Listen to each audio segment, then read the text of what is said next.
If you're struggling to create more efficiency in the way you run your music business online, this episode is going to unlock some key strategies on how you can leverage the use of automations to win back your time and work smarter, not harder.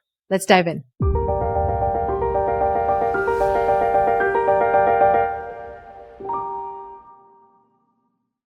Welcome to the Musicians Creating Prosperity podcast. I'm your host, Dr. Fabiana Claure, and today we're going to dive into the power of building automations in your music business.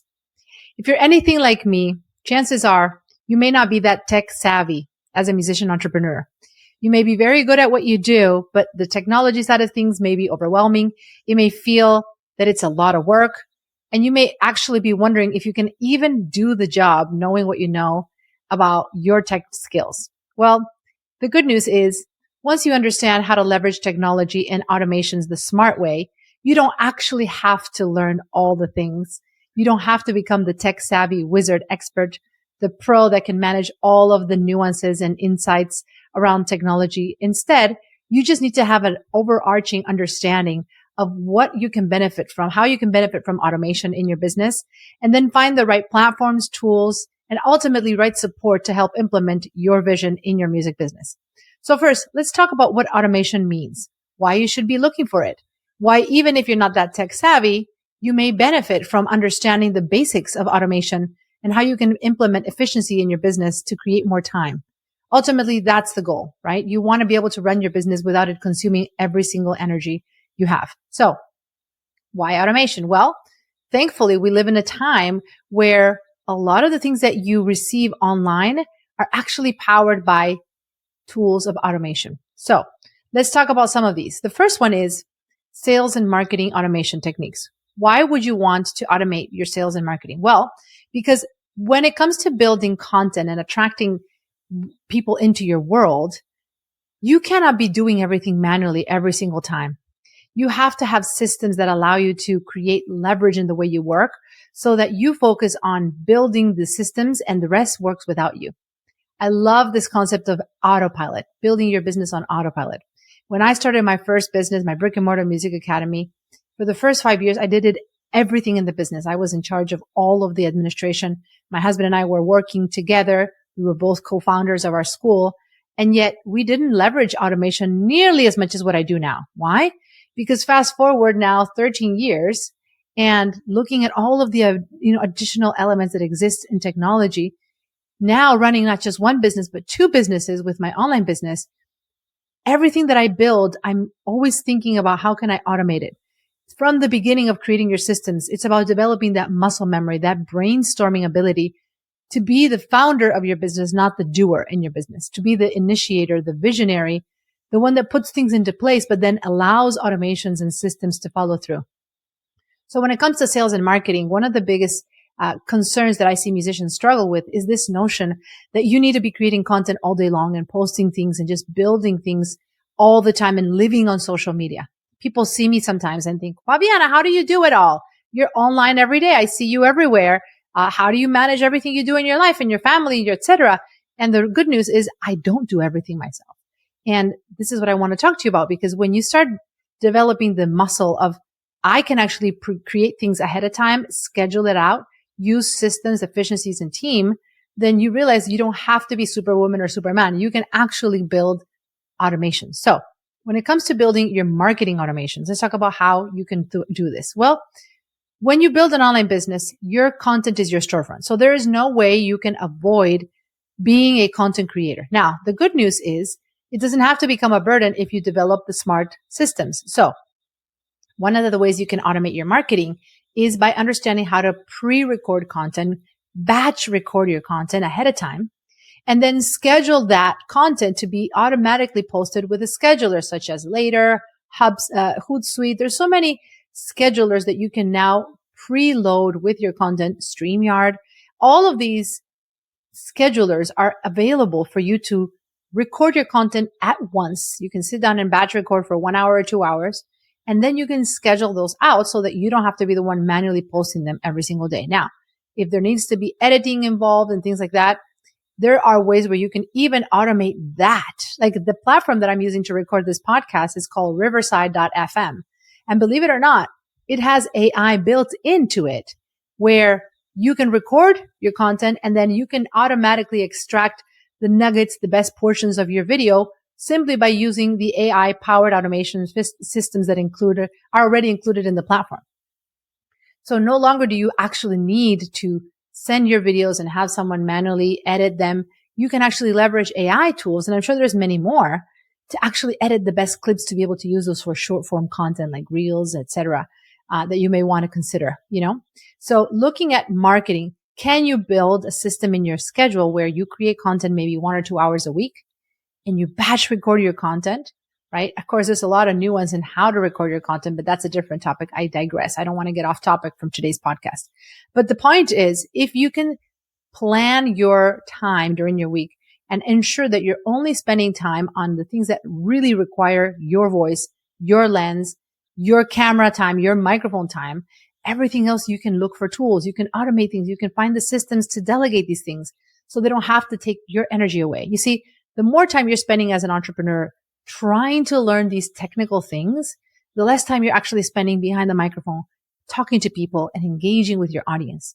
You don't want to do that. If you're wanting to build businesses that are feeling good and you're aligned, the more time you're spending creating content and connecting with people, the more alive you're going to feel, the more you're going to enjoy the process of building your business. So heads up, when it comes to building your online content, especially if you're not that tech savvy, you're going to want to make sure that you're not dwelling and trying to learn all the things to become pro and a good, an expert in editing, posting, designing your graphics, any of that. You want to protect your attention and time and focus primarily on creating content and connecting with people. Now, back to the automations. You can automate your marketing. You can use schedulers. You can also automate your sales. How? Well, when people sign up for your resources, your lead magnets, you can have systems like ManyChat, which is amazing. It's a great power, system that allows you to respond to people who post comments. If you've ever seen on Instagram, those posts where people say, comment a certain word for you to get access to that resource. Well, that's how ManyChat works. ManyChat can actually start conversations with people by sending them a resource, followed up with maybe a conversation starter. And with that conversation starter, you can actually turn that lead into a potential client by following through the relationship that was automated. It was started by ManyChat. So you don't have to be manually sending the resource that you offered people through your post. You can automate that as well, right? There's many additional ways that you can automate the sales, including having a CRM, client relationship management software, that allows you to follow up with people, to connect with people, to be able to track the relationship. How do you welcome someone into your world? How do you connect with that person? What are the touch points that you establish? Beyond that, how do you build a stronger relationship? How can you grow that relationship? And then once that person becomes a client, you can backtrack and see what it took for that person to come in cold into your audience to ultimately become a paying client, right? So those are different ways where if you're not using a CRM right now, client relationship manager such as HubSpot or any other platform, Monday.com or any other, platform that you can use as a CRM. And this is super simple. You just Google CRM and you can make the best choice that works for you. You can also start with a simple spreadsheet, but I would recommend you look for a CRM because that will allow you to keep better control over your data. The more organized you are around your lead generation procedures, the easier it'll be for you to actually follow through and see how you can improve and what you need to do better, right? So looking at having a software that integrates it all together like a CRM for your sales is going to be imperative. Now, what happens once you are successful in creating the right marketing automations and the right sales automations? Well, guess what? You can make sales. You can start working with your clients. Now, once that process happens, then your job is to be able to exceed the expectations of your clients by providing the best customer experience. And guess what? You can automate that as well by creating the right systems where you can have touch points with your clients. First of all, you want to make sure that if you are working with clients, that you have clear targets, clear goals, clear milestones that they must achieve in order to get the result that you offered, right? There has to be some sort of a transformation, a journey that you're going to take them through in the process of working with you. So you want to, number one, make sure that you have that clear. And if you don't, then that's the first step. You want to make sure that you have a clear journey for what you want your clients to experience.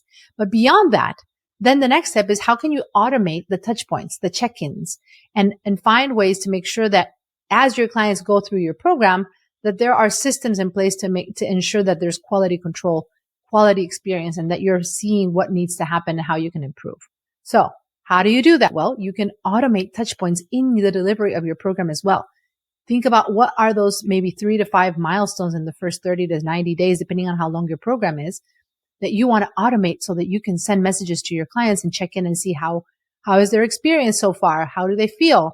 One of the best ways to avoid buyer's remorse, as the saying goes, where people make a decision to join your program only to later feel guilty about it and want to leave. One of the best ways you can prevent losing clients is having systems that automate those checkpoints, right? Scheduling emails out, having a touch point and a sequence that can be all programmed ahead of time in your CRM or in your email management software, whether you use MailChimp or ConvertKit or HubSpot, whatever email platform you use, you can automate the experience knowing that when you enroll a new client, there should be a series of procedures that you have them go through, right? Perhaps an onboarding page, onboarding steps, a welcome questionnaire, whatever that looks like for you. But then beyond that, how can you automate the touch points every week or every 30 days, however often you want to check in with your clients? You should schedule those out so you don't have to be manually preparing those. And what that does is it creates leverage for you to excel, not just in attracting, nurturing clients, converting them into your program, but ultimately then providing an exceptional experience for them inside your program without you having to be doing all the manual work. Now, outside of that initial automation, there's many more automations that you can include in your program and in the way you build your business, primarily with the use of creating automations for using, your platform and building visibility, right? Thinking about how can you create systems that allow you to automate your visibility, because ultimately visibility is profitability. And if you're only focused on delivering services to your clients and randomly, sporadically making sales, then you will not have predictable income. And I know you're listening to this podcast, you're watching this because you want to not only build a profitable business, but a sustainable one, right? So the best way that you can create more predictable revenue is by automating the way you bring clients in. And this can be done in a variety of ways. Initially, you're going to want to automate your organic outreach, right? So looking at systems that you can put in place in your business that will allow you to automatically be reaching out to people. Perhaps you can have a weekly show in your group, right? This is something that I love doing. Just like I have a weekly podcast, I also have a weekly show that I do in my Facebook group, Musicians Creating Prosperity, which if you haven't joined, this is your call to action because there's a lot of content that we share there on a regular basis. So looking for ways to create systems where you have a schedule and predictable outcomes and people can expect you to show up in certain places. And then from there, you can use all of that content, that long form content. Maybe it's a 10-minute weekly live show. And then you can splice it into short form content that you can spread out in different ways, in stories and reels. You can turn the transcript of your content into a blog, into an email series. Whatever that entails can all happen as a result of one long form content post. And all of that can also be automated. You can input that into AI. You can extract short form videos. And all of a sudden, one short 10-minute video that you did once a week can turn into a whole week's worth of short form content that continuously nurtures and educates your audience. And why is this important? Again, because your content is your storefront. And to the degree that you're able to build the systems that allow you to be efficient in how you position yourself in the marketplace, that's how you're going to be able to grow without getting to a place of burnout and without having to be a tech wizard, without having to learn all the things about tech. So my call to action to you as you're watching this episode, listening to this episode, is where in your business are you right now creating redundancies? Where are you perhaps not automating things that could be done through systems, right? Perhaps are you charging manually to your clients? If you're a music teacher, I hear this so much. You're invoicing, you're sending, manual payments instead of automatically putting them on a credit card and just automatically debiting them every single month. Maybe that's something you can look into automating from a billing standpoint. Maybe you're not using yet a financing software like a billing software that would integrate your expenses and allow you to track everything more organized like QuickBooks or something like that, right? Where in your business are you perhaps working harder than you should simply because you're not exploring the use of automation in your business. Are you manually sending emails? One of the best things that email softwares now have is the ability to pre-schedule your emails and plan 1 or 2 weeks ahead. I wouldn't recommend you do more than that because the market changes, your ideas change. And I think planning way, way, way too ahead of time is not productive, but maybe 1 to 2 weeks ahead of time is a great idea. So you can schedule your content and you can just know that every couple of days or so, however often you email your list, people will be hearing from you and getting value from you. You can plan that and you don't have to do it all at once. You can even schedule live videos to be shown on a specific day and time with StreamYard. You can make a video, then you can schedule it out and it'll show as it's live and it's pre-recorded. I mean, there are so many ways that you can create efficiency in your business if you just take the time to learn. Remember, not for you to be the one doing it all, but for you to be the one understanding that this technology exists so that you can later find the right systems, the right frameworks, and the right support to help you implement this into action. So start getting curious. If you're doing all the things yourself, if you're editing your videos, if you're creating your own graphics, if you're manually posting all of these things in your business, that's probably why you're working way more than you should, simply because you're trying to work harder instead of smarter. So I hope that this episode gives you some insights into what's possible. Of course, there's a lot more nuance to this. At the end of the day, everything is customized, right? So you want to make sure that throughout all of this research that you're making in your business, you want to make sure that you're looking for the right option for you. And if you have any questions, any doubts about this, feel free to reach out. There's a link below in this comments where you can absolutely reach out to me and my team and connect, and we'll be happy to help you maybe find those blind spots of where in your business you may be working extremely hard and creating redundancies, where you can instead be leveraging technology, automations, and just a more educated perspective around managing your business smarter instead of harder. I hope this helps. Happy to hear from you. If you like this episode, please leave us a review. We are looking forward to spreading the word and reaching so many more musicians to help them build prosperity just like you. So I want to hear from you. Love to hear your questions, any ideas on what other podcast episodes you'd like for me to talk about. Definitely reach out. The link is below if you'd like to connect with me. We're happy to connect with you. And until next time, let's prosper together.